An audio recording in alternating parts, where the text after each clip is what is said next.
جنات تجري من تحتها الأنهار خالدين فيها بإذن ربهم تحيتهم فيها سلام. ألم تر كيف ضرب الله مثلا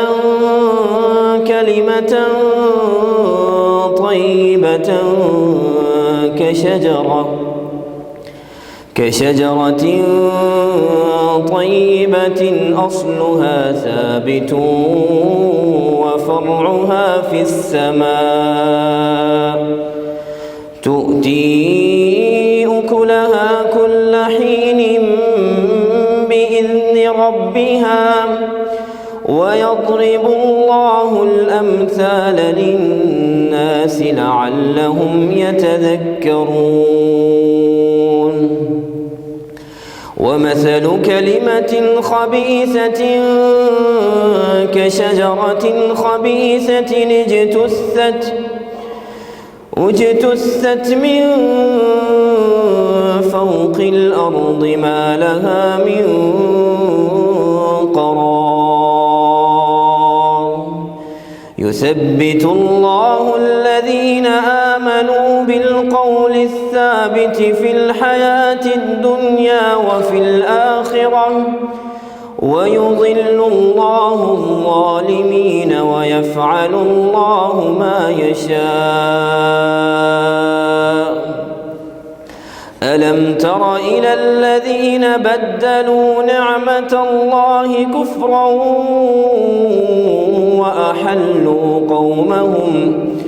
وأحلوا قومهم دار البوار جهنم يصلونها وبئس القرار. وجعلوا لله أندادا ليضلوا عن سبيله قل تمتعوا فإن مصيركم إلى النار. قل لعبادي الذين آمنوا يقيموا الصلاة وينفقوا مما رزقناهم سرا وعلانية من قبل أن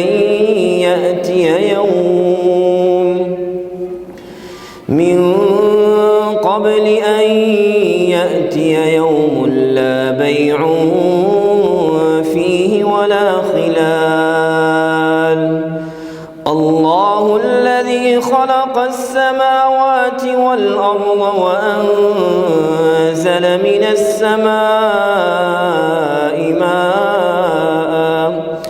ماء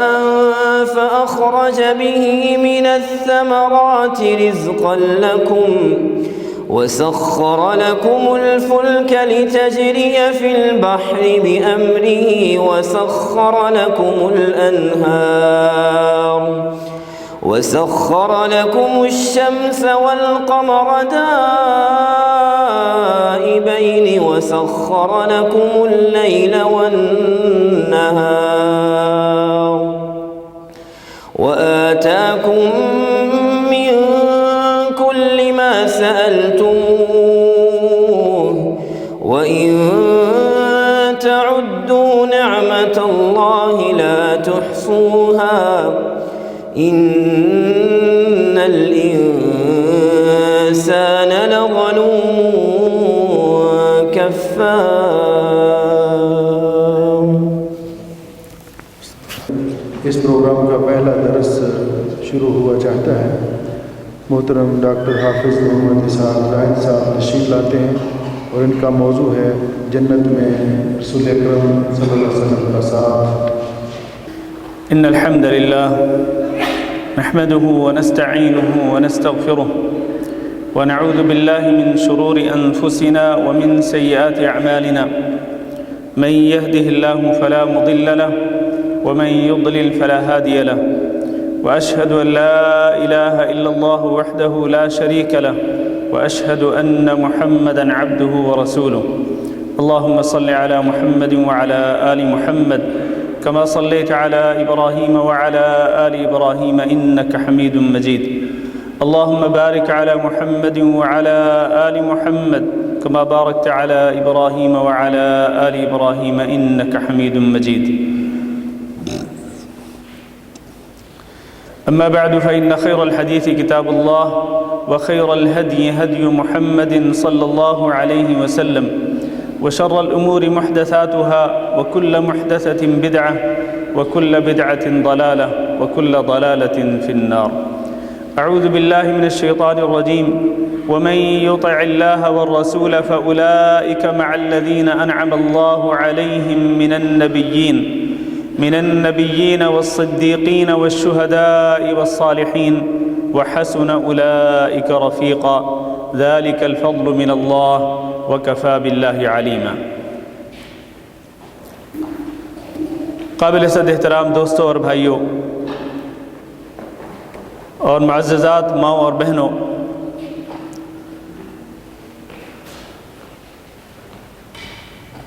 میرے آج کے درس کا عنوان ابھی آپ نے سنا۔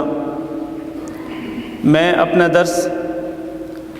نبی کریم صلی اللہ علیہ وسلم کی ایک حدیث سے کرتا ہوں جس کو سیدہ عائشہ رضی اللہ تعالیٰ عنہ روایت کرتی ہیں۔ صحیح بخاری اور صحیح مسلم میں یہ حدیث موجود ہے۔ سیدہ عائشہ رضی اللہ تعالیٰ عنہ بیان کرتی ہیں کہ ہم جناب ابو بکر رضی اللہ تعالیٰ عنہ کے گھر میں بیٹھے تھے اور ظہر کا وقت تھا، دوپہر کا وقت تھا۔ اسی دوران کسی کہنے والے نے حضرت ابو بکر صدیق رضی اللہ تعالیٰ عنہ کو اطلاع دی اور کہا کہ دیکھیں ھذا رسول اللہ صلی اللہ علیہ وسلم متقنعا، کہ یہ رسول اللہ صلی اللہ علیہ وسلم تشریف لا رہے ہیں اور آپ نے چادر اوڑھ رکھی ہے۔ اور نبی صلی اللہ علیہ وسلم ایک ایسے وقت میں تشریف لا رہے تھے کہ اس وقت میں آپ صلی اللہ علیہ وسلم عموماً کسی کے گھر میں تشریف نہیں لے جاتے تھے۔ جب ابو بکر رضی اللہ تعالیٰ عنہ نے نبی صلی اللہ علیہ وسلم کو دیکھا تو کہنے لگے میرے ماں باپ آپ پر قربان ہوں، واللہ ما جاء به فی هذه الساعة الا امر، اللہ کی قسم آپ صلی اللہ علیہ وسلم کو اس گھڑی میں یقیناً کوئی اہم کام ہے، اس اہم کام کی وجہ سے آپ صلی اللہ علیہ وسلم اس گھڑی کے اندر تشریف لا رہے ہیں۔ چنانچہ رسول اکرم صلی اللہ علیہ وسلم آئے، آپ صلی اللہ علیہ وسلم نے گھر کے اندر داخل ہونے کی اجازت طلب کی۔ یہ بیان ہے کس کا؟ سیدہ عائشہ رضی اللہ تعالیٰ عنہ کا، کہ نبی صلی اللہ علیہ وسلم نے گھر کے اندر داخل ہونے کی اجازت طلب کی۔ یہ اس بات کی دلیل ہے کہ کسی بھی شخص کے گھر میں جب داخل ہونے لگے تو اجازت طلب کر کے داخل ہوں۔ جب آپ کو اجازت مل جائے پھر آپ اندر داخل ہوں۔ یہ سیدہ عائشہ رضی اللہ تعالیٰ عنہ کا گھر نبی صلی اللہ علیہ وسلم کا تقریباً اپنا ہی گھر تھا، آپ کے سسرال کا گھر تھا۔ اس وقت سیدہ عائشہ رضی اللہ تعالیٰ عنہ سے نبی صلی اللہ علیہ وسلم کا نکاح ہو چکا تھا۔ نبی صلی اللہ علیہ وسلم اپنے سسرال کے گھر میں جب داخل ہو رہے ہیں تو آپ صلی اللہ علیہ وسلم نے پہلے اجازت طلب کی۔ چنانچہ جب نبی صلی اللہ علیہ وسلم کو اجازت دی گئی تو آپ صلی اللہ علیہ وسلم داخل ہوئے، اور آپ صلی اللہ علیہ وسلم نے داخل ہوتے ہی ابو بکر صدیق رضی اللہ تعالیٰ عنہ سے کہا کہ اخرج من عندک، کہ اس وقت آپ کے پاس جو لوگ موجود ہیں ان کو ذرا دوسرے کمرے میں بھیج دیں۔ جناب ابو بکر صدیق رضی اللہ تعالیٰ عنہ نے کہا کہ انما ہم اہلک بابی انت یا رسول اللہ، میرے ماں باپ آپ پر قربان ہوں اللہ کے رسول، یہ آپ کے گھر والے ہی ہیں۔ جس طرح میں نے پہلے کہا سید عائشہ رضی اللہ تعالیٰ عنہ سے نکاح ہو چکا تھا، اس لیے ابو بکر صدیق نے کہا کہ آپ کے گھر والے ہی ہیں یہ رضی اللہ تعالیٰ عنہ۔ تو نبی صلی اللہ علیہ وسلم نے فرمایا فإنی قد أذن لی فی الخروج، اے ابو بکر صدیق رضی اللہ تعالیٰ عنہ مجھے ہجرت کرنے کی اجازت دے دی گئی ہے۔ یہ وہ ضروری کام تھا، ایک ضروری معاملہ تھا جس کے لیے نبی صلی اللہ علیہ وسلم دوپہر کے وقت میں تشریف لے گئے جناب ابو بکر صدیق رضی اللہ تعالیٰ عنہ کے گھر میں۔ تو حضرت ابو بکر صدیق رضی اللہ تعالیٰ عنہ نے یہ بات سنتے ہی انہوں نے کہا الصحبۃ بی انت یا رسول اللہ، اے اللہ کے رسول کیا میں آپ کے ساتھ ہجرت کروں؟ یہ الفاظ کس بات پر دلالت کرتے ہیں؟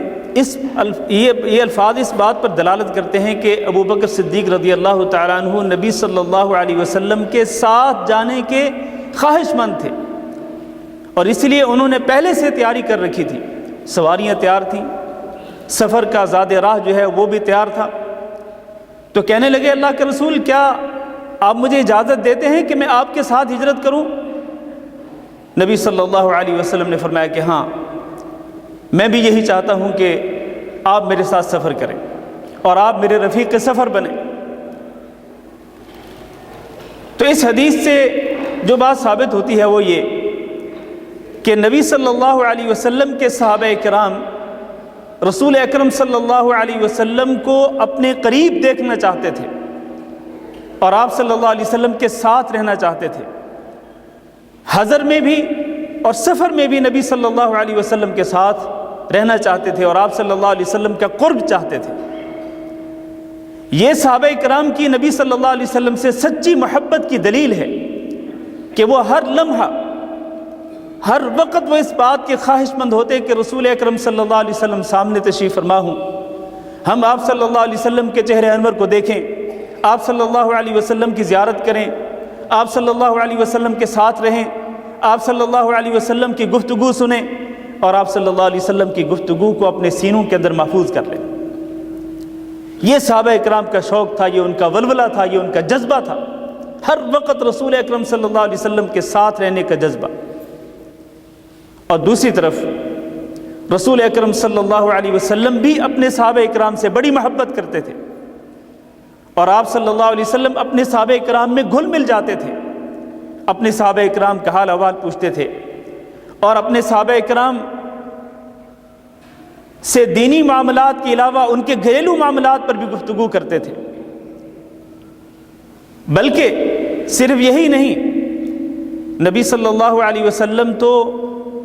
ایسے ایمان والوں کو دیکھنے کے خواہش مند بھی تھے کہ جنہوں نے نبی صلی اللہ علیہ وسلم کی وفات کے بعد آنا تھا اور انہوں نے نبی صلی اللہ علیہ وسلم کو دیکھے بغیر آپ پر ایمان لانا تھا، نبی صلی اللہ علیہ وسلم ان کو بھی دیکھنے کے خواہش مند ہوتے تھے۔ چنانچہ ایک حدیث میں ہے، سیدنا ابو ہریرہ رضی اللہ تعالیٰ عنہ بیان کرتے ہیں کہ رسول اللہ صلی اللہ علیہ وسلم قبرستان میں گئے، آپ نے دعا پڑھی السلام علیکم دار قوم مؤمنین وَإِنَّا إِن شَاءَ اللَّهُ بِكُمْ لَاحِقُونَ۔ یہ مسنون دعا پڑھنے کے بعد آپ نے فرمایا وَدِدْتُ أَنَّا قَدْ رَأَيْنَا إِخْوَانَنَا، میں چاہتا ہوں کہ کاش ہم نے اپنے بھائیوں کو دیکھا ہوتا۔ قالوا اولسنا اخوانک یا رسول اللہ، صحابہ اکرام نے کہا اللہ کے رسول کیا ہم آپ کے بھائی نہیں ہیں؟ قال انتم اصحابی واخواننا الذین لم یأتوا بعد، نبی صلی اللہ علیہ وسلم نے فرمایا کہ تو میرے ساتھی ہو اور میرے بھائی وہ ہیں، ہمارے بھائی وہ ہیں جو ابھی تک نہیں آئے۔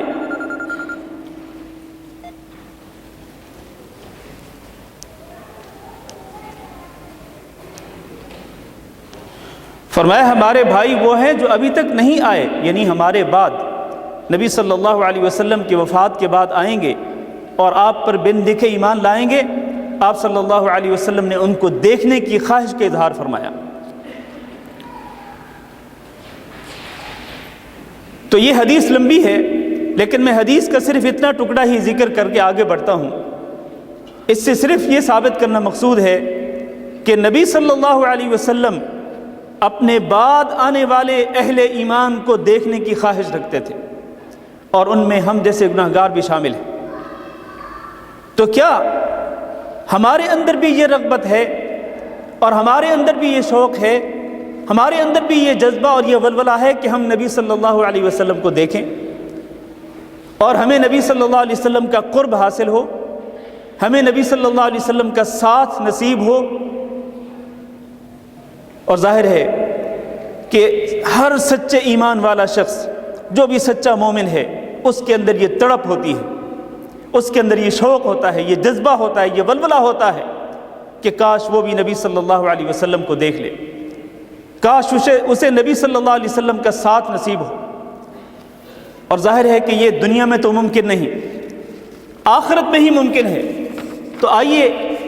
ان اعمال کا تذکرہ کرتے ہیں اور ان اسباب کا تذکرہ کرتے ہیں کہ اگر وہ اعمال کیے جائیں تو اللہ کے فضل و کرم سے قیامت کے دن نبی صلی اللہ علیہ وسلم کا ساتھ جنت میں نصیب ہوگا۔ وہ اعمال کیا ہیں، وہ اسباب کیا ہیں؟ ان میں سے سب سے پہلا عمل اور سب سے پہلا سبب رسول اکرم صلی اللہ علیہ وسلم کی اطاعت، اور آپ صلی اللہ علیہ وسلم کی اتباع، اور آپ صلی اللہ علیہ وسلم کی فرما برداری ہے۔ اس کی دلیل کیا ہے؟ حضرت عبداللہ بن عباس رضی اللہ تعالیٰ عنہ بیان کرتے ہیں کہ ایک شخص نبی صلی اللہ علیہ وسلم کے پاس آیا، کہنے لگا اللہ کے رسول واللہ انی لاحبک، اللہ کی قسم مجھے آپ سے بڑی محبت ہے، حتی انی لاذکرک، اور میری آپ سے جو محبت ہے اس کا عالم یہ ہے کہ میں جب آپ کو یاد کرتا ہوں تو جب تک آ کر آپ کی خدمت میں آ کر آپ کو دیکھ نہیں لیتا، اس وقت تک مجھے ایسا لگتا ہے کہ جیسے میری جان نکلی جا رہی ہے۔ اور دوسری حدیث جس کے راویہ سیدہ عائشہ رضی اللہ تعالیٰ عنہ ہے، وہ بیان کرتی ہیں کہ ایک شخص آیا اور اس نے نبی صلی اللہ علیہ وسلم سے کہا انک لاحب الی من نفسی، اے اللہ کے رسول آپ مجھے میری جان سے زیادہ محبوب ہیں، وانک لاحب الی من اہلی، اور آپ مجھے میرے گھر والوں سے زیادہ محبوب ہیں، وانک لاحب الی من ولدی، اور آپ مجھے میری اولاد سے بھی زیادہ محبوب ہیں، وانی لاکون فی البیت، میں اپنے گھر میں ہوتا ہوں، فاذکرک فما اصبر حتی آتیک فانظر الیک، اپنے گھر میں ہوتا ہوں تو مجھ سے صبر نہیں ہوتا یہاں تک کہ میں آپ کی خدمت میں حاضر ہوتا ہوں، اور آپ کو جب تک دیکھتا نہیں تو میرے دل کو سکون نہیں ملتا، وَإِذَا ذَكَرْتُ مَوْتِي وَمَوْتَكَ، اور جب میں اپنی موت کو یاد کرتا ہوں اور آپ کی موت کو یاد کرتا ہوں، عرفت انک اذا دخلت الجنت رفعت مع النبیین، تو مجھے یقین ہو جاتا ہے کہ آپ کو قیامت کے دن جنت میں سب سے اعلیٰ درجے پر پہنچا دیا جائے گا، انبیاء کے ساتھ آپ کو جنت کے اعلیٰ درجے پر پہنچا دیا جائے گا، اور اعلیٰ درجے میں منزلت میں آپ کو داخل کر دیا جائے گا، اور میں اگر جنت میں داخل ہوئے بھی انی خشیت اللہ اراک، تو مجھے اس بات کا ڈر ہے کہ کہیں میں آپ کو دیکھ ہی نہ سکوں۔ یہ الفاظ سیدہ عائشہ رضی اللہ تعالیٰ عنہ کی روایت کے، اور عبداللہ بن عباس رضی اللہ تعالیٰ عنہ کی روایت جو میں نے پہلے ذکر کی، اس میں یہ ہے کہ میں جب یہ بات یاد کرتا ہوں کہ آپ جنت کے اعلیٰ درجے میں ہوں گے اور میں کہیں نچلے درجے کے اندر ہوں گا، تو میرے لیے ممکن نہیں ہوگا کہ میں آپ کا دیدار کر سکوں، آپ کو دیکھ سکوں۔ تو یہ وہ چیز ہے جس کی وجہ سے میں بڑا افسردہ ہوں۔ رسول اکرم صلی اللہ علیہ وسلم نے اس بات کا کوئی جواب نہیں دیا، حتیٰ کہ آپ صلی اللہ علیہ وسلم پر یہ آیت نازل ہوئی۔ اللہ تعالیٰ نے فرمایا وَمَن يُطِعِ اللَّهَ وَالرَّسُولَ فَأُولَٰئِكَ مَعَ الَّذِينَ أَنْعَمَ اللَّهُ عَلَيْهِم مِّنَ النَّبِيِّينَ وَالصِّدِّيقِينَ وَالشُّهَدَاءِ وَالصَّالِحِينَ، جو شخص بھی اللہ کی اطاعت کرے، رسول اکرم صلی اللہ علیہ وسلم کی فرما برداری کرے، تو ایسے ہی لوگ اللہ کے فرما بردار اور رسول اکرم صلی اللہ علیہ وسلم کی اطاعت کرنے والے، ایسے ہی لوگ قیامت کے دن ان لوگوں کے ساتھ ہوں گے جن پر اللہ رب العزت نے انعام کیا، اور وہ نبیین ہیں، صدیقین ہیں، شہداء اور صالحین ہیں۔ وَحَسُنَ أُولَٰئِكَ رَفِيقًا، اور ایسے ہی لوگوں کا ساتھ بہت اچھا ساتھ ہوگا۔ ذَلِكَ الْفَضْلُ مِنَ اللَّهِ، اور یہ اللہ رب العزت کا بہت بڑا فضل ہوگا کہ اللہ رب العزت اپنے فرما برداروں اور رسول اکرم صلی اللہ علیہ وسلم کے اطاعت گزاروں کو انبیاء کا، صدیقین کا، شہداء اور صالحین کا ساتھ نصیب کرے گا۔ اس حدیث سے کیا ثابت ہوا؟ اس سے یہ ثابت ہوا کہ قیامت کے دن اگر ہم رسول اکرم صلی اللہ علیہ وسلم کا ساتھ چاہتے ہیں اور آپ صلی اللہ علیہ وسلم کا قرب چاہتے ہیں کہ آپ صلی اللہ علیہ وسلم کے ساتھ جنت میں داخل ہوں اور جنت میں آپ صلی اللہ علیہ وسلم کے قریب ہوں، تو اس کے لیے ہمیں رسول اکرم صلی اللہ علیہ وسلم کی اطاعت کرنی ہوگی، آپ صلی اللہ علیہ وسلم کی اتباع کرنی ہوگی، آپ کی فرما برداری کرنی ہوگی۔ اس کا معنی کیا ہے؟ معنی یہ ہے کہ جو اوامر نبی صلی اللہ علیہ وسلم سے صادر ہوئے، جو احکامات نبی صلی اللہ علیہ وسلم نے دیے، ہم ان پر عمل کریں، اور جن باتوں سے نبی صلی اللہ علیہ وسلم نے منع کر دیا ہم ان سے اجتناب اور پرہیز کریں۔ یہ سچی اطاعت ہوگی، سچی فرما برداری ہوگی اللہ اور اللہ کے رسول صلی اللہ علیہ وسلم کی، تو قیامت کے دن رسول اکرم صلی اللہ علیہ وسلم کا جنت کے اندر ساتھ نصیب ہوگا۔ اور بحیثیت مسلمان ہم اسی بات کے پابند ہیں کہ ہم اللہ کی اطاعت کریں اور اللہ کے رسول صلی اللہ علیہ وسلم کی فرما برداری کریں۔ اللہ تعالیٰ نے قرآن مجید کی بے شمار آیات کے اندر اسی بات کا حکم دیا۔ اللہ نے فرمایا وَأَطِيعُوا اللَّهَ وَأَطِيعُوا الرَّسُولَ وَاحْذَرُوا، تم اللہ کی اطاعت کرتے رہو اور رسول صلی اللہ علیہ وسلم کی فرما برداری کرتے رہو، وَاحْذَرُوا، اور اللہ اور اللہ کے رسول کی نافرمانی سے بچتے رہو، ڈرتے رہو۔ فَإِن تَوَلَّيْتُمْ، اگر تم نے منہ موڑ لیا اللہ کے احکامات سے اور رسول اکرم صلی اللہ علیہ وسلم کے فرامین سے، تو پھر جان لو کہ اس رسول کے ذمے تو صرف پہنچا دینا ہے، باقی عمل کرنا آپ کی ذمہ داری ہے۔ یہ اور اس کے علاوہ بے شمار آیات، ان کے اندر جن آیات کے اندر اللہ تعالیٰ نے اپنی اطاعت اور رسول اکرم صلی اللہ علیہ وسلم کی فرما برداری کرنے کا حکم دیا، آج ہم ذرا اپنے گریبان میں جھانک کے دیکھ لیں کہ ہم کتنی اتباع کرتے ہیں رسول اللہ صلی اللہ علیہ وسلم کی، اور کس قدر اطاعت کرتے ہیں، کس قدر فرما برداری کرتے ہیں۔ کتنے احکامات ہیں رسول اکرم صلی اللہ علیہ وسلم کے جن کو ہم مانتے ہیں، اور کتنے احکامات ہیں رسول اکرم صلی اللہ علیہ وسلم کے جن کو ہم نہیں مانتے ہیں۔ نہ ماننے کا معنی یہ ہے کہ ہم ان پر عمل نہیں کرتے ہیں، دیدہ دانستہ ہمیں پتہ ہے کہ رسول اکرم صلی اللہ علیہ وسلم کا یہ حکم ہے، لیکن ہم جان بوجھ کے اس کو چھوڑ دیتے ہیں، اس پہ عمل نہیں کرتے۔ اور کتنی ایسی چیزیں ہیں جن سے نبی صلی اللہ علیہ وسلم نے منع فرمایا، لیکن ہم ان سے اجتناب نہیں کرتے، ہم ان سے پرہیز نہیں کرتے۔ تو یہ کیسی اطاعت ہے اور یہ کیسی فرما برداری ہے رسول اکرم صلی اللہ علیہ وسلم کی۔ میرے عزیز بھائیوں، ہمیں اللہ تعالیٰ سے ڈرنا چاہیے۔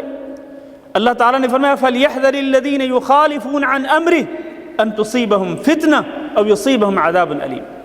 وہ لوگ جو رسول اکرم صلی اللہ علیہ وسلم کے امر کی خلاف ورزی کرتے ہیں،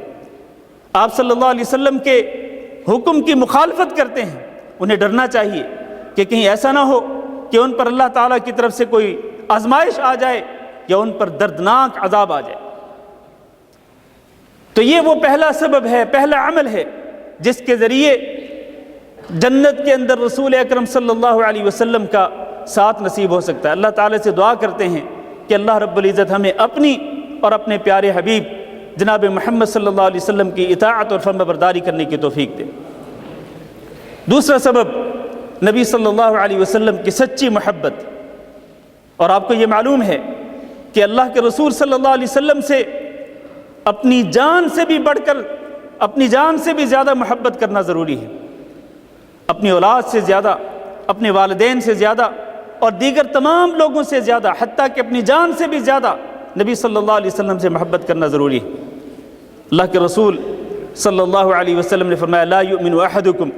حتی اکون احب الیہ من والدہ وولدہ والناس اجمعین، اللہ کی قسم تم میں سے کوئی شخص کامل ایمان والا نہیں ہو سکتا جب تک کہ میں اس کو زیادہ محبوب نہ ہو جاؤں، اس کے اولاد سے بھی زیادہ، اس کے والدین سے بھی زیادہ اور دیگر تمام لوگوں سے زیادہ۔ تو اللہ کے رسول صلی اللہ علیہ وسلم سے اگر ہم سچی محبت کریں گے تو قیامت کے دن جنت کے اندر رسول اکرم صلی اللہ علیہ وسلم کا ساتھ نصیب ہوگا، رسول اکرم صلی اللہ علیہ وسلم کی رفاقت نصیب ہوگی، رسول اکرم صلی اللہ علیہ وسلم کا قرب حاصل ہوگا۔ لیکن شرط یہ ہے کہ اللہ کے رسول صلی اللہ علیہ وسلم سے سچی محبت ہو۔ حضرت انس رضی اللہ تعالیٰ عنہ بیان کرتے ہیں کہ ایک شخص آیا نبی صلی اللہ علیہ وسلم کے پاس اور اس نے قیامت کے بارے میں سوال کیا کہ قیامت کب قائم ہوگی۔ نبی صلی اللہ علیہ وسلم نے فرمایا وَمَاذَا أَعْدَدْتَ لَهَا، تم نے قیامت کے لیے تیاری کیا کی ہے؟ یہ بنیادی سوال ہے کہ میں نے اور آپ نے قیامت کے لیے تیاری کیا کی ہے۔ قیامت قائم تو اسی وقت ہی ہونی ہے جب اللہ تعالیٰ چاہے گا، اور جو اللہ رب العزت نے وقت مقرر کر رکھا ہے اسی وقت پہ قیامت قائم ہوگی۔ اس کو پہچاننا، یعنی قیامت کس سال قائم ہوگی، کون سے مہینے میں قائم ہوگی، کس دن کس تاریخ کو قائم ہوگی، یہ زیادہ اہم نہیں ہے، یہ زیادہ ضروری نہیں۔ زیادہ ضروری یہ ہے کہ ہم یہ اپنے آپ سے سوال کریں کہ ہم نے قیامت کے لیے تیاری کتنی کی ہے۔ تو نبی صلی اللہ علیہ وسلم نے اس شخص سے پوچھا کہ تم نے قیامت کے لیے کیا تیاری کی؟ اس شخص نے کہا لا شیء، اللہ کے رسول میں نے کوئی تیاری نہیں کی، الا ان یحب اللہ ورسولہ صلی اللہ علیہ وسلم، لیکن ایک بات ہے کہ میں اللہ تعالیٰ سے محبت کرتا ہوں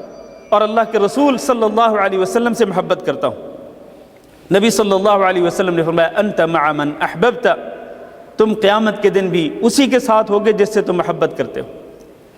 معنی یہ ہے کہ اگر تم واقعتاً مجھ سے محبت کرتے ہو، سچی محبت، تو پھر قیامت کے دن تم میرے ساتھ ہوگے، تمہیں میری رفاقت حاصل ہوگی، میرا ساتھ حاصل ہوگا، اور تمہیں میرا قرب حاصل ہوگا۔ حضرت انس رضی اللہ تعالیٰ عنہ کہتے ہیں کہ جب نبی صلی اللہ علیہ وسلم نے یہ فرمایا کہ تم قیامت کے دن اس کے ساتھ ہوگے جس سے محبت کرتے ہوگے، تو ہمیں یہ بات سن کر بڑی خوشی ہوئی۔ حتیٰ کہ اسلام کے اندر ہمیں کسی ایسی بات سے اتنی خوشی نہیں ہوئی جتنی خوشی نبی صلی اللہ علیہ وسلم کی اس بات کو سن کر ہوئی۔ پھر انس رضی اللہ تعالیٰ عنہ کہنے لگے فَأَنَا أُحِبُّ النَّبِيَّ صلی اللہ علیہ وسلم وَأَبَا بَكْرَ وَعُمَرَ وَأَرْجُو أَنْ أَكُونَ مَعَهُمْ بِحُبِّي إِيَّاهُمْ وَإِن لَّمْ أَعْمَلْ بِمِثْلِ أَعْمَالِهِمْ۔ انس رضی اللہ تعالیٰ نے کہا کہ میں نبی صلی اللہ علیہ وسلم سے محبت کرتا ہوں، ابو بکر صدیق رضی اللہ تعالیٰ عنہ سے محبت کرتا ہوں، عمر رضی اللہ تعالیٰ عنہ سے محبت کرتا ہوں، اور ان حضرات کے ساتھ محبت کی بنا پر مجھے اللہ تعالیٰ سے امید ہے کہ میں قیامت کے دن انہی حضرات کے ساتھ ہوں گا اور جنت میں انہی کے ساتھ جاؤں گا، اگرچہ میرے اعمال ان حضرات کے اعمال جیسے نہیں ہیں۔ تو اس سے یہ ثابت ہوا کہ اللہ کے رسول صلی اللہ علیہ وسلم سے جو سچی محبت ہے، اس کی بنا پر قیامت کے دن نبی صلی اللہ علیہ وسلم کا جنت کے اندر ساتھ نصیب ہوگا۔ اور محبت کس طرح ہوتی ہے؟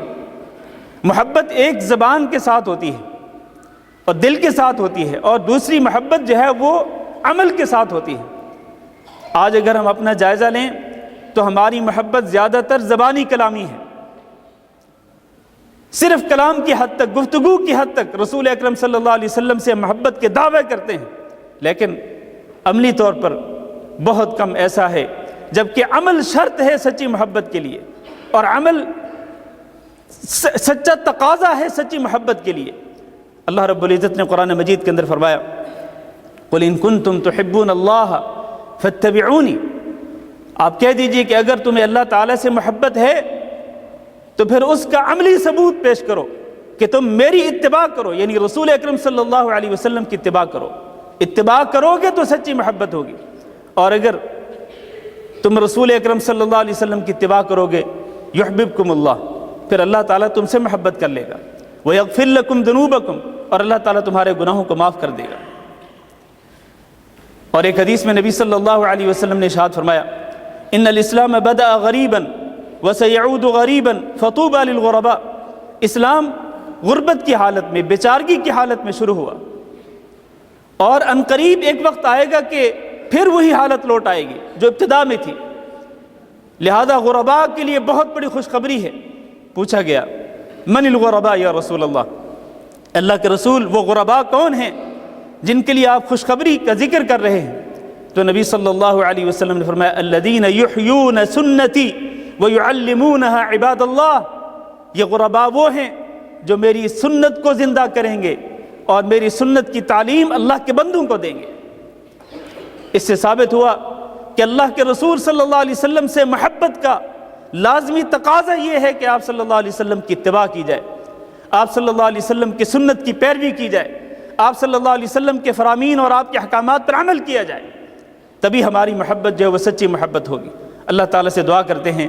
کہ اللہ رب العزت ہمیں رسول اکرم صلی اللہ علیہ وسلم کی سچی محبت نصیب فرمائے۔ آپ دیکھیں نا،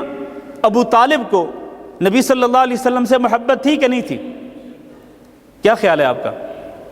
ابو طالب جو نبی صلی اللہ علیہ وسلم کے چچا جان تھے، ان کو نبی صلی اللہ علیہ وسلم سے محبت تھی کہ نہیں تھی؟ آپ دیکھیں، جب قریش نے نبی صلی اللہ علیہ وسلم کا بائیکاٹ کیا، سوشل بائیکاٹ، تو اس بائیکاٹ میں اگر اگر ابو طالب چاہتے تو وہ قریش کا ساتھ دیتے، لیکن ایسا نہیں ہوا۔ ابو طالب نے نبی صلی اللہ علیہ وسلم کا ساتھ دیا، جو اس بات کی دلیل ہے کہ ابو طالب کو نبی صلی اللہ علیہ وسلم سے بڑی گہری محبت تھی، لیکن عملی محبت نہیں تھی۔ نبی صلی اللہ علیہ وسلم کی دعوت پر وہ ایمان نہیں لائے، انہوں نے کلمہ توحید نہیں پڑھا، حتیٰ کہ آخر وقت تک نبی صلی اللہ علیہ وسلم یہ کوشش کرتے رہے کہ چچا جان کلمہ طیبہ پڑھ لیں اور میری رسالت کو تسلیم کر لیں، نبوت کو مان لیں، لیکن ابو طالب نے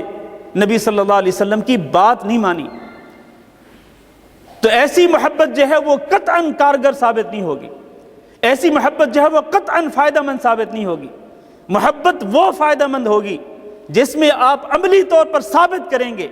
کہ آپ رسول اکرم صلی اللہ علیہ وسلم کی سنت پہ عمل کرتے ہیں، آپ صلی اللہ علیہ وسلم کی احادیث پہ عمل کرتے ہیں، آپ صلی اللہ علیہ وسلم کی تعلیمات پہ عمل کرتے ہیں، آپ صلی اللہ علیہ وسلم کے احکامات پہ عمل کرتے ہیں، اور جن چیزوں سے نبی صلی اللہ علیہ وسلم نے منع فرمایا ان سے اجتناب اور پرہیز کرتے ہیں، تب آپ کی محبت سچی تسلیم کی جائے گی اللہ کے ہاں۔ تو آپ صلی اللہ علیہ وسلم کی اطاعت و فرما برداری یہ پہلا عمل جس کی بنا پر جنت میں نبی صلی اللہ علیہ وسلم کا ساتھ نصیب ہوگا، اور آپ صلی اللہ علیہ وسلم سے سچی محبت یہ دوسرا جس کی بنا پر جنت کے اندر نبی صلی اللہ علیہ وسلم کا قرب اور آپ صلی اللہ علیہ وسلم کا ساتھ نصیب ہوگا۔ تیسرا عمل زیادہ سے زیادہ سجدے کرنا، اور ظاہر ہے کہ سجدے انسان نماز کے اندر کرتا ہے، تو اس سے مراد زیادہ سے زیادہ نماز پڑھنا ہے۔ سب سے پہلے فرض نمازوں کو پابندی کے ساتھ ادا کرنا، اور پھر اس کے ساتھ نفل نماز بھی کثرت کے ساتھ ادا کرنا۔ یہ وہ عمل ہے کہ جس کی بنا پر قیامت کے دن جنت میں نبی صلی اللہ علیہ وسلم کا ساتھ نصیب ہوگا۔ حضرت ربیعہ بن کعب الاسلمی رضی اللہ تعالیٰ عنہ بیان کرتے ہیں کہ میں رسول اکرم صلی اللہ علیہ وسلم کے ساتھ رات گزارتا تھا، تو میں آپ صلی اللہ علیہ وسلم کے پاس وضو کا پانی لے کے آیا اور کچھ اور ضرورت کی چیزیں جو نبی صلی اللہ علیہ وسلم کو ضرورت تھی وہ میں آپ کے پاس لے کے آیا۔ تو نبی صلی اللہ علیہ وسلم نے فرمایا کہ سل، تم مجھ سے سوال کرو۔ تو ربیعہ بن کعب کہتے ہیں کہ میں نے کہا اسألک مرافقتک فی الجنہ، میں یہ چاہتا ہوں کہ میں جنت میں آپ کے ساتھ رہوں۔ یہ کتنا بڑا سوال ہے میرے بھائیوں۔ اگر مجھ سے اور آپ سے سوال ہوتا کہ آپ مانگیے جو مانگنا چاہتے ہیں، تو میں اور آپ کیا مانگتے؟ آپ ذرا سوچیں، میں اور آپ جو اس مادی دور کے اندر رہتے ہیں، ہمارا سوال کیا ہوتا؟ ہم کیا مانگتے؟ یقیناً ہمارا سوال بھی دنیا کے حوالے سے ہوتا، لیکن داد دیجئے، قربان جائیے اس پیارے صحابی پر کہ اس نے رسول اکرم صلی اللہ علیہ وسلم سے جس بات کا سوال کیا، جس خواہش کا اظہار کیا، وہ کیا ہے؟ وہ یہ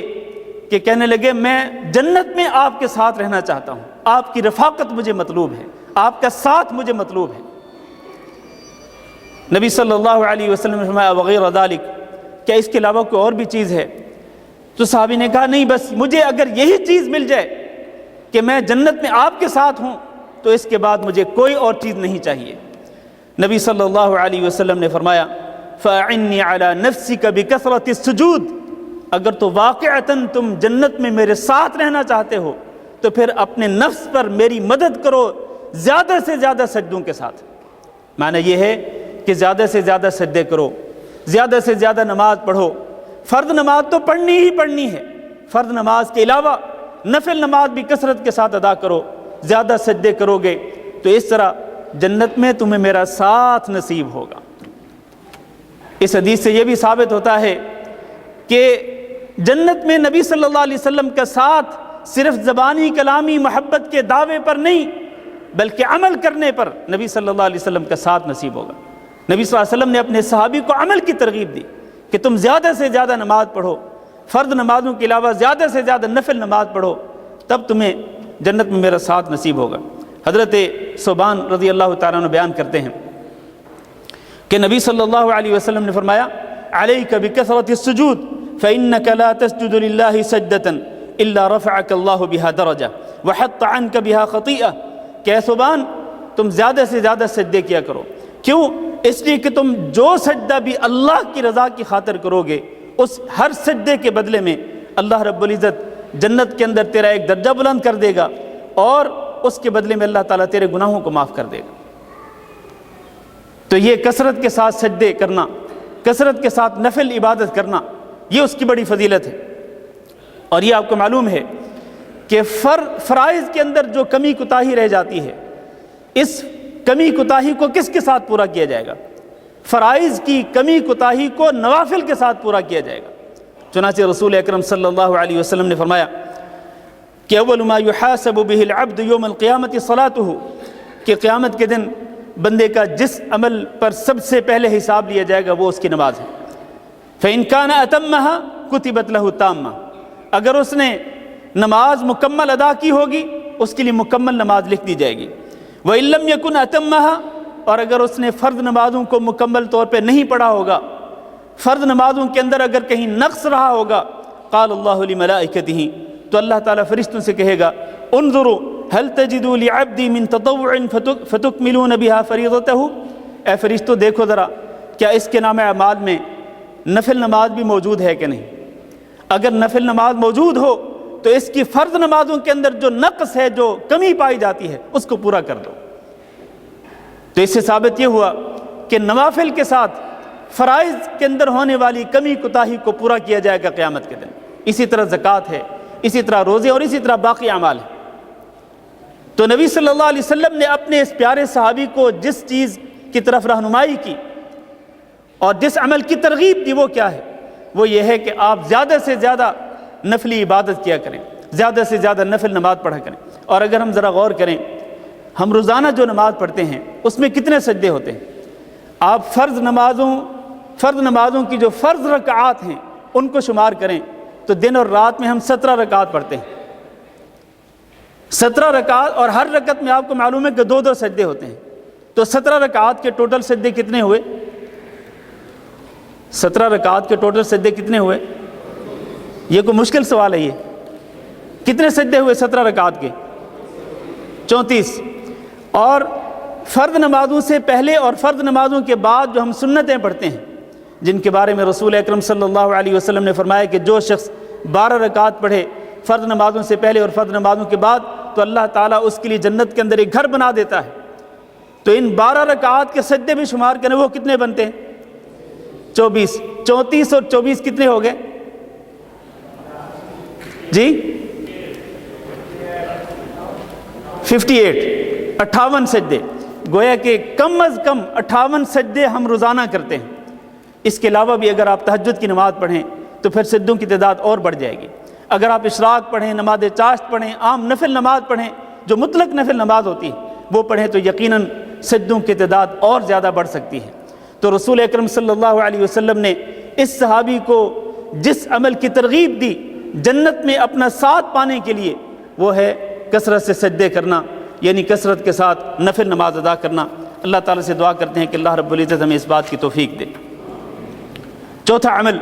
جس کے ساتھ جنت میں نبی صلی اللہ علیہ وسلم کا ساتھ نصیب ہوگا وہ ہے اچھا اخلاق۔ رسول اکرم صلی اللہ علیہ وسلم کے ارشاد گرامی ہے ان من احبکم الی واقربکم منی مجلسا یوم القیامہ احاسنکم اخلاقا، کہ تم میں سب سے زیادہ محبوب، مجھے سب سے زیادہ محبوب، اور قیامت کے دن جو سب سے زیادہ میرے قریب ہوگا۔ یہی ہمارا موضوع ہے کہ قیامت کے دن کس کو نبی صلی اللہ علیہ وسلم کا قرب نصیب ہوگا، کس کو نبی صلی اللہ علیہ وسلم کا ساتھ نصیب ہوگا، کس کو نبی صلی اللہ علیہ وسلم کی رفاقت نصیب ہوگی۔ تو آپ نے فرمایا کہ تم میں مجھے سب سے زیادہ محبوب اور قیامت کے دن میرے سب سے زیادہ قریب وہ ہوگا جو سب سے زیادہ اچھے اخلاق والا ہوگا۔ لہذا ہمیں اچھے اخلاق اختیار کرنے چاہیے، اچھی عادات اپنانی چاہیے، اپنے اخلاق کو بہتر سے بہتر کرنا چاہیے۔ اسی حدیث کا تکملہ بھی سن لیں۔ رسول اکرم صلی اللہ علیہ وسلم نے فرمایا وَإِنَّ أَبْغَضَكُمْ إِلَيَّ وَأَبْعَدَكُمْ مِنِّي مَجْلِسًا يَوْمَ الْقِيَامَةِ، تم میں وہ شخص جو مجھے سب سے زیادہ مبغوض ہے، جو سب سے زیادہ ناپسندیدہ ہے، اور تم میں وہ شخص جو قیامت کے دن مجھ سے سب سے زیادہ دور ہوگا، وہ کون ہے؟ الثرثارون والمتشدقون، ایک تو بہت زیادہ کلام، بہت زیادہ گفتگو کرنے والے، بہت زیادہ بولنے والے. بعض لوگ ہوتے ہیں نا کہ جب مجلس ہوتی ہے تو مجلس میں جب وہ گفتگو کرنا شروع کرتے ہیں تو ایسے لگتا ہے کہ مجلس کے اندر بس وہی ہے اور کوئی ہے ہی نہیں. وہ کسی کو بولنے کا موقع ہی نہیں دیتے ہیں، گفتگو کرتے ہی چلے جاتے ہیں، بولتے چلے جاتے ہیں. حالانکہ ایسے لوگوں کو یہ یاد رکھنا چاہیے کہ ما یلفظ من قول الا لدیہ رقیب عتید، کہ وہ جو بھی لفظ بول رہا ہے، وہ شخص جو کثیر الکلام ہے، اس کو یہ معلوم ہونا چاہیے کہ وہ جو بھی لفظ بول رہا ہے اس کا ہر لفظ لکھا جا رہا ہے، ہر لفظ کو نوٹ کیا جا رہا ہے. تو کثیر الکلام جو ہے وہ بہت زیادہ گفتگو کرنے والا، خصوصاً فضول گفتگو کرنے والا انسان جو ہے وہ قیامت کے دن رسول اکرم صلی اللہ علیہ وسلم سے دور ہوگا اور آپ صلی اللہ علیہ وسلم کو انتہائی ناپسندیدہ ہوگا. اسی طرح المتشدقون سے مراد وہ لوگ ہیں جو منہ بھر کے بات کرتے ہیں اور اپنے آپ کو اس طرح ظاہر کرتے ہیں کہ جیسے ان سے زیادہ فصیح اللسان کوئی ہے ہی نہیں. سب سے زیادہ فصاحت، سب سے زیادہ بلاغت کے مالک وہی ہیں. اس طرح منہ بھر بھر کے بات کرنا اور خصوصاً ایسا لہجہ اختیار کرنا کہ جس میں دوسرے کی تحقیر ہو،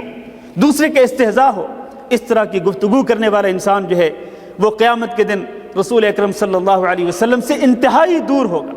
اور آپ صلی اللہ علیہ وسلم کو انتہائی ناپسندیدہ ہوگا. تیسرا المتفیہقون، جس کی تفسیر آپ نے کی المتکبرون، کہ تکبر کرنے والے، تکبر کرنے والے، بڑائی کے اظہار کرنے والے، غرور اور فخر دکھانے والے جو لوگ ہیں، یہ بھی قیامت کے دن رسول اکرم صلی اللہ علیہ وسلم سے دور ہوں گے اور آپ صلی اللہ علیہ وسلم کو انتہائی ناپسندیدہ ہوں گے. تو اس حدیث سے ثابت یہ ہوتا ہے کہ اگر ہمیں قیامت کے دن جنت میں رسول اکرم صلی اللہ علیہ وسلم کا ساتھ چاہیے، اگر ہمیں رسول اکرم صلی اللہ علیہ وسلم کی رفاقت چاہیے، اگر ہمیں نبی صلی اللہ علیہ وسلم کا قرب مطلوب ہو، تو پھر ہمیں اپنے اخلاق کو بہتر سے بہتر کرنا ہوگا. اور اس کے لیے سب سے بہتر نمونہ، سب سے اعلیٰ اخلاق کا وہ خود رسول اکرم صلی اللہ علیہ وسلم نے پیش فرمایا. وَإِنَّكَ لَعَلَىٰ خُلُقٍ عَظِيمٍ. آپ دیکھیں رسول اکرم صلی اللہ علیہ وسلم انتہائی متواضع تھے، عاجزی، انکساری کے اظہار کرنے والے تھے، فخر اور تکبر اور غرور سے انتہائی دور تھے. ایسی بری صفات، برے اخلاق نبی صلی اللہ علیہ وسلم کے اندر نہیں تھے. آپ صلی اللہ علیہ وسلم کتنے متواضع مزاج کہ آپ صلی اللہ علیہ وسلم جب مجلس میں تشریف لاتے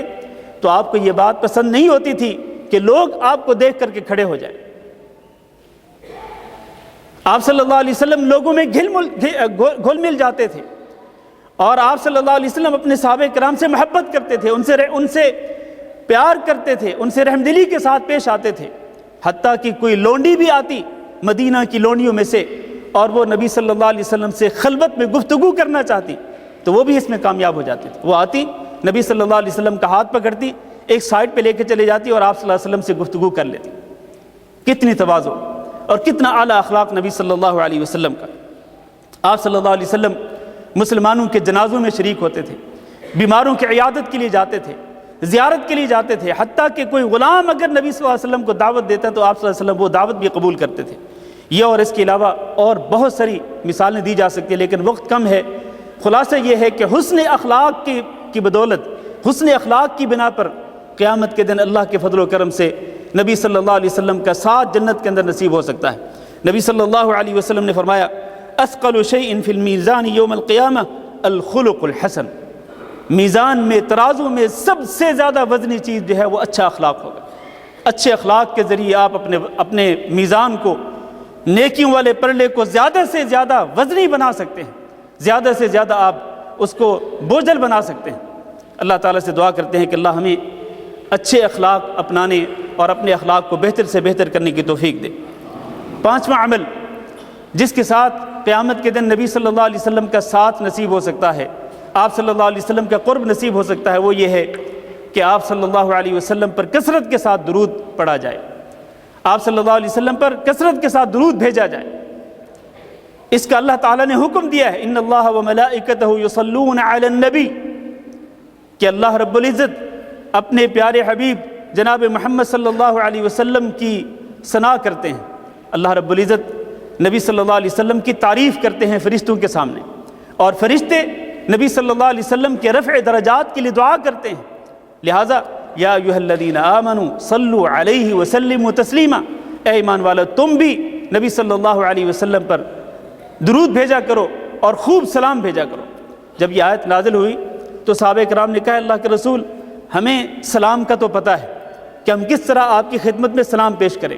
خصوصاً نماز کے اندر ہم آپ کی خدمت میں سلام پیش کرتے ہیں السلام علیک ایھا النبی ورحمۃ اللہ وبرکاتہ کہہ کر، لیکن یہ صلاۃ کیا ہے جس کا اللہ تعالیٰ نے حکم دیا ہے؟ تو رسول اکرم صلی اللہ علیہ وسلم نے فرمایا کہ تم یوں صلاۃ بھیجا کرو اللہم صلی علی محمد وعلی آل محمد کما صلیت علی ابراہیم وعلی آل ابراہیم انک حمید مجید، اللہم بارک علی محمد وعلی آل محمد کما بارکت علی ابراہیم وعلی آل ابراہیم انک حمید مجید۔ نبی صلی اللہ علیہ وسلم کے ارشاد گرامی ہے ان اولی الناس بی یوم القیامہ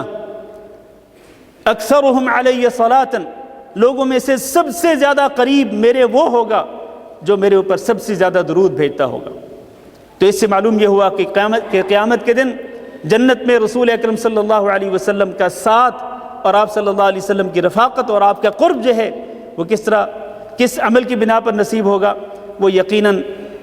دیگر اعمال کے ساتھ یہ عمل بھی اگر اختیار کیا جائے، اس پہ عمل کیا جائے کہ آپ صلی اللہ علیہ وسلم پر کثرت کے ساتھ درود بھیجا جائے تو آپ صلی اللہ علیہ وسلم کا جنت کے اندر ساتھ نصیب ہوگا۔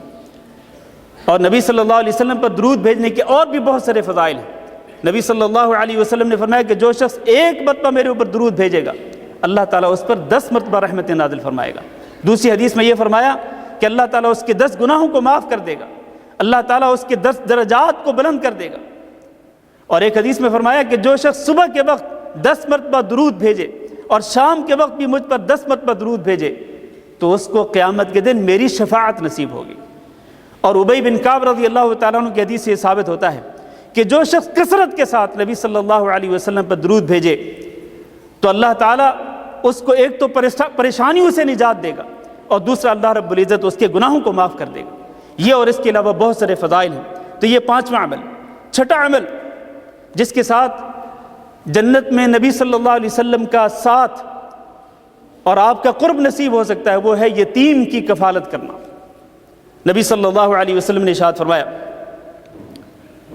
انا وکافل الیتیم فی الجنۃ ہاکذا واشار بالسبابۃ والوسطى وفرج بینہما، کہ میں اور یتیم کی کفالت کرنے والا ہم دونوں جنت میں اس طرح ہوں گے جس طرح یہ 2 انگلیاں۔ ان 2 انگلیوں کا اشارہ کیا نبی صلی اللہ علیہ وسلم نے۔ تو اس سے ثابت ہوتا ہے کہ یتیم کی کفالت کرنے والا جو شخص ہے وہ جنت میں نبی صلی اللہ علیہ وسلم کے ساتھ ہوگا، اس کو جنت میں نبی صلی اللہ علیہ وسلم کا قرب حاصل ہوگا، نبی صلی اللہ علیہ وسلم کی رفاقت نصیب ہوگی۔ اور اللہ تعالیٰ نے قرآن مجید کے اندر یتیموں کے ساتھ حسن سلوک کرنے کا حکم دیا ہے،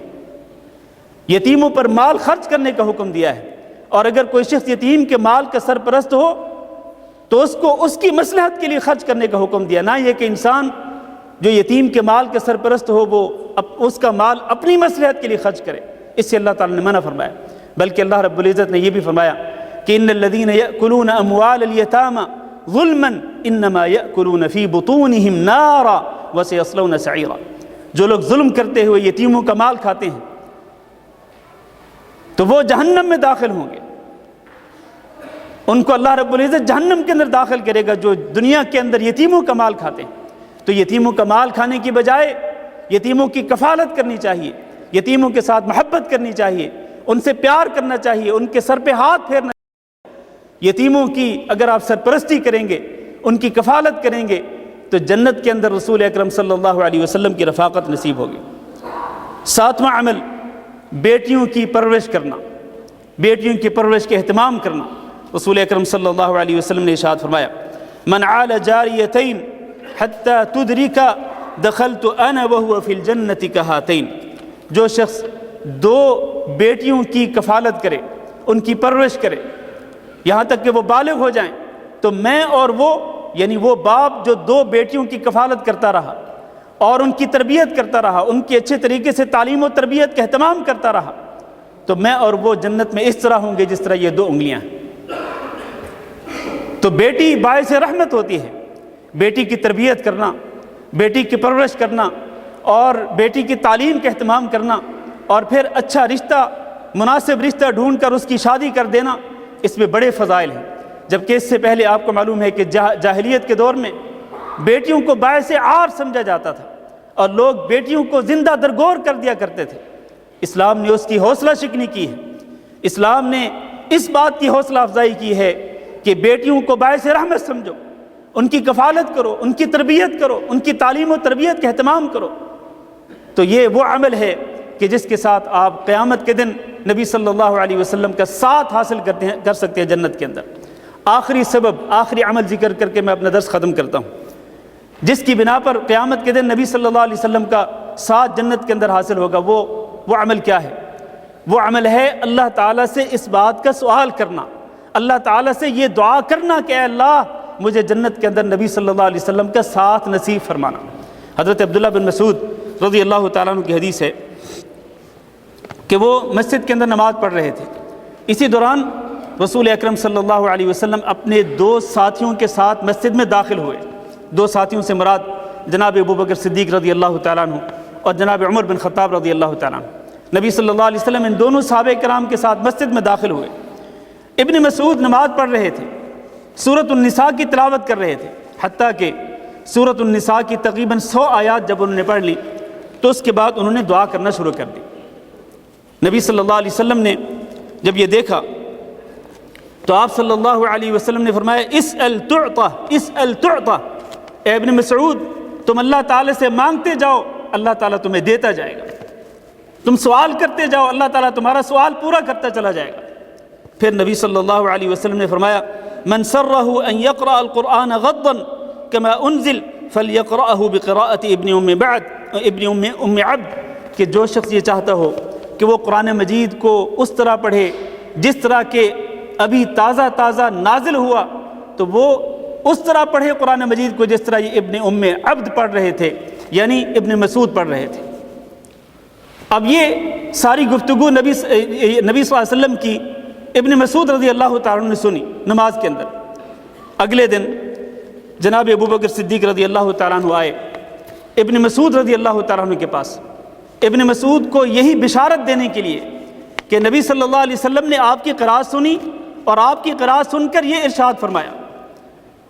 اور پھر اس کے ساتھ ہی ابوبکر صدیق رضی اللہ تعالیٰ عنہ نے پوچھا ما سألت اللہ البارحہ، تم پچھلی رات جو اللہ تعالیٰ سے دعا کر رہے تھے تو وہ کیا دعا تھی؟ تو عبداللہ بن مسعود رضی اللہ تعالیٰ عنہ نے کہا میں یہ دعا کر رہا تھا اللہم انی اسألک ایمانا لا یرتد ونعیما لا ینفد ومرافقت محمد صلی اللہ علیہ وسلم فی اعلی جنت الخلد۔ اے اللہ میں تجھ سے ایسا ایمان چاہتا ہوں جو کبھی لوٹ کر نہ جائے، یعنی ایسا ایمان جو ثابت رہے اور اسی پر میری موت آئے، ونعیما لا ینفد، اور ایسی نعمتوں کا سوال کرتا ہوں اے اللہ تجھ سے جو کبھی ختم نہ ہوں، اور اے اللہ میں تجھ سے اس بات کا سوال بھی کرتا ہوں کہ جنت میں، جنت کے اعلیٰ درجات میں مجھے جناب محمد صلی اللہ علیہ وسلم کی رفاقت نصیب کرنا، مجھے نبی صلی اللہ علیہ وسلم کا ساتھ نصیب کرنا۔ تو یہ دعا کر رہے تھے عبداللہ بن مسعود رضی اللہ تعالیٰ عنہ، جس پر نبی صلی اللہ علیہ وسلم نے فرمایا تھا کہ اسأل تعطى اسأل تعطى، تم سوال کرتے جاؤ اللہ تعالیٰ سے، اللہ تعالیٰ تمہیں دیتا جائے گا۔ تو اس سے معلوم یہ ہوا کہ اللہ تعالیٰ سے دیگر دعاؤں کے ساتھ یہ دعا بھی کرنی چاہیے کہ اللہم انی اسألک مرافقت محمد صلی اللہ علیہ وسلم فی الجنہ، اے اللہ میں تیرے پیارے نبی حضرت محمد صلی اللہ علیہ وسلم کا ساتھ جنت کے اندر چاہتا ہوں۔ آئیے ہم سب یہی دعا کریں، ہم سب یہی اللہ تعالیٰ سے مانگیں، اے اللہ ہمیں اپنے فضل و کرم کے ساتھ اپنے پیارے نبی حضرت محمد صلی اللہ علیہ وسلم کا ساتھ جنت میں نصیب کرنا۔ ہمارے اعمال اس طرح نہیں ہیں جیسے اعمال ہونے چاہیے رسول اکرم صلی اللہ علیہ وسلم کی سنت کے مطابق اور آپ صلی اللہ علیہ وسلم کی تعلیمات کے مطابق، یقیناً ہمارے اعمال اس طرح کے نہیں ہیں، لیکن ہم نبی صلی اللہ علیہ وسلم سے محبت کرتے ہیں۔ جس طرح انس رضی اللہ تعالیٰ نے کہا تھا کہ میرے عمل صحابہ کرام جیسے عمل نہیں، لیکن میں چونکہ اللہ کے رسول سے محبت کرتا ہوں، ابوبکر صدیق سے محبت کرتا ہوں، عمر بن خطاب سے محبت کرتا ہوں، تو مجھے امید ہے کہ میں قیامت کے دن انہی حضرات کے ساتھ ہوں گا۔ اسی طرح ہم بھی اللہ تعالیٰ سے یہی دعا کرتے ہیں کہ اللہ رب العزت ہمارے گناہوں پر ہم سے درگزر فرمائے، اور اللہ رب العزت قیامت کے دن جناب محمد صلی اللہ علیہ وسلم کا ساتھ جنت میں نصیب فرمائے، اور اسی طرح آپ صلی اللہ علیہ وسلم کے صحابہ کرام کی محبت ہمیں نصیب فرمائے، اور صحابہ کرام کی جماعت کے ساتھ ہی ہم سب کو اللہ رب العزت جنت کے اندر داخل فرمائے۔ استغفر اللہ لی و لکم ولسائر المسلمین انہ هو الغفور الرحیم۔